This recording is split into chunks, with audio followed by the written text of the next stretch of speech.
उपेंद्र कुशवाहा पर जमकर बरसी रेणु कुशवाहा, कहा सीएम से हुए डील में नहीं मिली हिस्सेदारी, इसलिए कर रहे हैं बयानबाजी। बिहार के भागलपुर पहुंची लोक जनशक्ति पार्टी की राष्ट्रीय उपाध्यक्ष नवगछिया के कदवा ओपी थाना क्षेत्र में हुए दादा पोता के निर्मम हत्याकांड को लेकर परिजनों से मिलने पहुंची थी। इस दौरान उन्होंने उपेंद्र कुशवाहा पर जमकर निशाना साधा। उन्होंने कहा कि सीएम नीतीश की महागठबंधन के साथ जो डील हुई थी उसमें उपेंद्र कुशवाहा को हिस्सा नहीं मिला, यही वजह है कि वह बयानबाजी कर रहे हैं। दरअसल लोक जनशक्ति पार्टी के कार्यकर्ताओं द्वारा एक जनसभा का आयोजन किया गया था, जहां कार्यकर्ताओं ने मृतक के परिजनों को इंसाफ दिलाने के लिए स्थानीय पुलिस प्रशासन को आंदोलन की चेतावनी दी। उन्होंने बताया कि अगर समय रहते प्रशासन ने संज्ञान नहीं लिया तो आंदोलन किया जाएगा।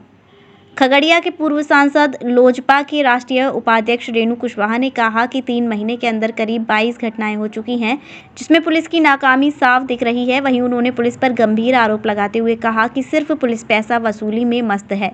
जब तक मामले का खुलासा और अपराधियों की गिरफ्तारी नहीं हो जाती, तब तक लोजपा रुकने वाली नहीं है। रेणु कुशवाहा ने कहा, सरकार सिर्फ शराब के पीछे लगी हुई है, अपराधियों के पीछे नहीं। अपराध का ग्राफ बढ़ता ही जा रहा है, यहाँ तक कि नन्हे बच्चे तक को अपराधी नहीं छोड़ रहे हैं। तो अपराधियों की गिरफ्तारी, उनके बारे में क्या कुछ? देखिए, इस सरकार में पुलिस और अपराधी का गठजोड़ है और ऐसा अगर पुलिस चाहेगी तो ऐसा कोई अपराध नहीं है इसका उद्भेदन ना सके और अपराधी पकड़ा ना जा सके। तो ये उनसे मिला हुआ है। आप बल्कि यूँ कहिए, हम अपने शब्दों अगर दूसरे शब्दों में कहें तो प्रशासन और पुलिस मिलके ही ये सब काम करवा रही है, इसलिए अपराधियों को पकड़ना मुश्किल है। लगातार बिहार में इस तरह की घटना आम बात हो गई है, इस पे अंकुश कैसे लगाया जाए? देखिए, बिहार में इस तरह की, बिहार के सभी ज़िले में कमोबेश ये घटनाएं लगातार घटती है। लगता है कोई सीरीज की तरह लेकर के ये हत्याएं कर रहा है। तो ये रुकने का तो सरकार को कुव्वत है नहीं जो रोक सकती है, क्योंकि सरकार तो स्वयं लग रही है, सहारे पर चल रही है और इनको कुछ सिर्फ कुर्सी चाहिए कि कुर्सी के इर्द गिर्द इनका कुर्सी न कभी इधर पलटी मारते हैं, कभी उधर पलटी मारते हैं कि इनका कुर्सी ना कहीं गिर जाए, इसे कुर्सी को थामे हुए हैं। अब हम लोगों का समय आ गया है, जनता का समय आ गया है, वक्त आ गया है कि इस सरकार को ही बदल देना है और ये सरकार बदलेगी तो अपने आप अपराध रुक जाएगा। अब पीड़ित परिवार से मिलने आए, क्या समझना?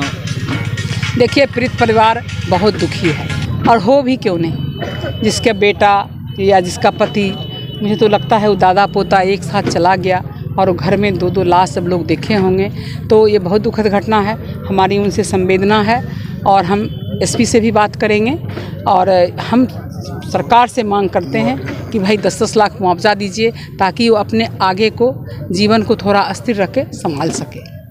समाधान यात्रा पे निकले हुए हैं और प्रदेश में जो है जगह जगह लूट हत्याएं होती रही है, उनके बारे में क्या कुछ है? अब आप सोचिए ना, मुख्यमंत्री जिला में घूम रहे हैं, जिला में अपराध कर रहा है, उनके सामने उनको चुनौती दे रहा है, चैलेंज कर रहा है, उनके शक्ति को, उनके पावर को चैलेंज कर रहा है। हम तो यही चाहते थे कि उनसे बेटर ये होता कि अपना इज्जत बचाने के लिए वो मुख्यमंत्री की कुर्सी से रिजाइन कर दे। ये सबसे बढ़िया समाधान होता, उनकी इज्जत भी बच जाती और बिहार में अपराध भी घट जाता।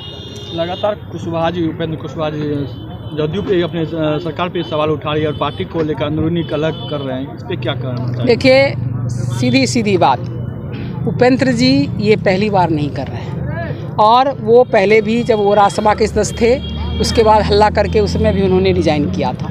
तो वो क्या मुख्यमंत्री के स्वभाव से परिचित नहीं थे? जब पार्टी में विलय कराने गए तो उसी समय सोचना चाहिए, लेकिन आप क्या पता आपके और मुख्यमंत्री के बीच क्या डील हो गया जो आप पार्टी में गए और ना मिला आपको, जिसके लिए आप हल्ला मचा रहे हैं। तो मुझे लगता है कि ये हल्ला उनका अपना व्यक्तिगत है, उनको उस हल्ला से बिहार के लोगों को कोई भला होने वाला नहीं है। वो बोल रहे हैं कुशवाहा समाज एक साथ है, हम कुशवाहा का नेता है, नीतीश को अलग कर देंगे।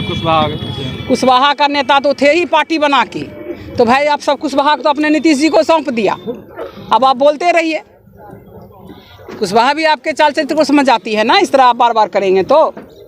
इस बार उसका पार्टी से अलग होंगे या पार्टी में रखे, ये तो हम नहीं जानते हैं। पार्टी से अलग होंगे, वो पार्टी से अब तक उनको अलग हो जाना चाहिए था। इतनी बेइज्जती सह के कोई नहीं रहना चाहिए था।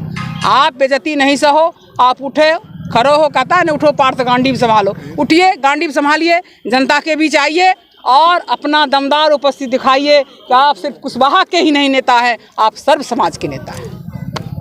विश्व स्तरीय चिकित्सा सुविधाओं से युक्त JP diagnostics, radiology and pathology centre, Mathura का पहला complete radiology and pathology diagnostic facility से सुसज्जित। Doctor Deepak Agrawal and doctor Nidhi Agrawal, JSR tower, Govardhan crossing, NH90, Mathura.